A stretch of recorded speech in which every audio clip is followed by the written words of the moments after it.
तिम्रो सुख आधा बाँड्नु छ म भन्छु तिम्रो कृष्ण तिमी राधा बन्नु ल खासै धनी छैन म मात्र 2 पेट पाल्न सक्छु आटो पिठो जे छ खाउला जीवन सादा बाचुला पैसामा दाज्ने आफन्तबाट टाढै बस्नु ल थाहा छ तिम्रो स्वतन्त्रता माथि बाधा भाछु म राम्रो फुल देखेपछि हात लगाउने धेरै हुन्छ नि माफ गर सम्बन्ध जोगाउन काँडा भाछु म तिमी कामले थाक्न सक्छु मैले मालिस गर्नलाई छैन समाजको नजरमा मलाई मर्द बन्नलाई मलाई गाह्रो पर्दा अङ्गालोमा बेरी दिए पुग्छ पर्दैन नि भोकै भोकै तिमी व्रत बस्नलाई तिमी रिसले आगो हुँदा पानी बन्छु म भोलि नातिलाई सुनाउँदा कथा रानी बन्नु ल कहिले काहीँ कामले थाक्दा थोरै रक्सी पिउँछु म मलाई थोरै थोरै मात्र तिमी गाली गर्नु ल मलाई जित्नु छैन एक्लै सँगै हारिदिए पुग्छ म हारिरुँदा आँसु तिमीले झारिदिए पुग्छ तिमीबाट फाइदा मलाई केही चाहिँदैन मात्र मेरी आमालाई आफ्नै मानिदिए पुग्छ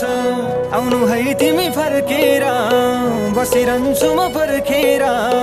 तिमीलाई नै सम्झे